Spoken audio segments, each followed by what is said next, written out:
What can I say about this movie that hasn't already been said? If nothing else, all I can really do is just praise the tone that this series set.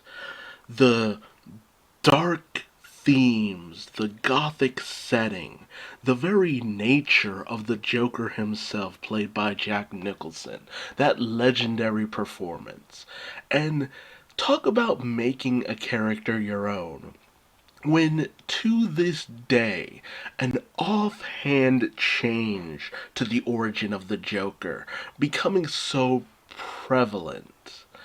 I'm talking about the fact that in the Joker's history, it was always for the longest time known that his backstory was that he was the Red Hood. He was this gangster who was in over his head, as told by this background that the Killing Joke by Alan Moore. He was this bad guy, this bank robber, bumbling or not. It depends on which version you tell, but he got in over his head, fell in some chemicals, bada bing, bada boom, you get the Joker.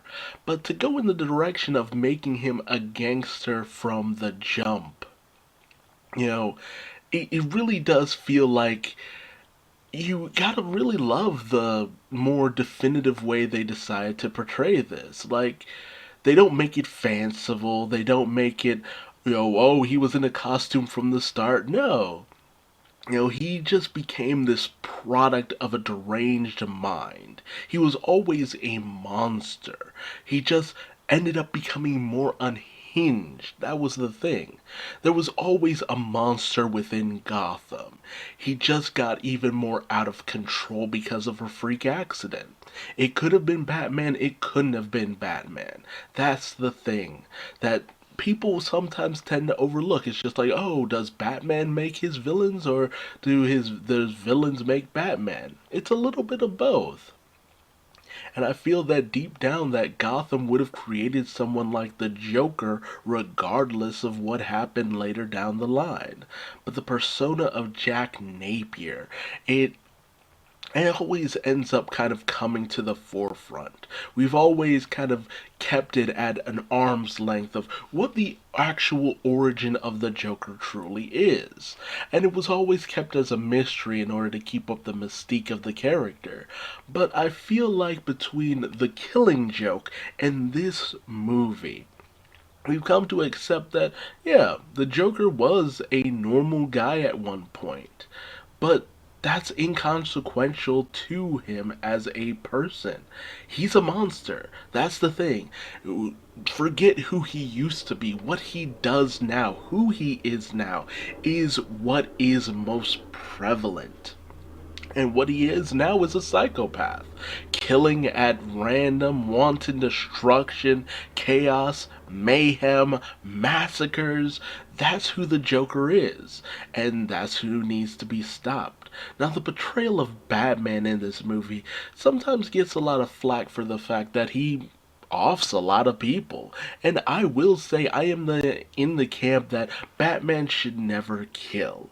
But at the same time I recognize that this was a different Batman. A Batman who had no real qualms about ending a life because he was still trying to figure a lot of things out. He was a Batman who was growing, adapting, developing. Yes, he killed people before, but ultimately a lot of those people tried to kill him first. That's kind of what it comes down to. You get a lot of memes, you get a lot of fun moments, some great music. This movie may have come out a little bit before I was born, but I loved this movie when I first saw it because I was a big fan of Tim Burton when I was younger. It was creepy, it was weird, it was honestly a little disturbing in places. But I always remember it as just being this thing that I couldn't take my eyes off of. Even if I knew I would have nightmares and be freaked out and scared, because I was just so fascinated by this world that Tim Burton had managed to build. And it wasn't just a one man show. Of course, there were other people involved, but, Burton Keaton and Nicholson, it was just such a winning combination, a one in a million chance, and to have just changed Batman from the Adam West version, who was seen as goofy and silly and wacky and for kids, to bring it to this dark, desperate tone of a city that's just gone so cartoonishly off the rails, something so far beyond your imagination in a very deep and gothic like atmosphere.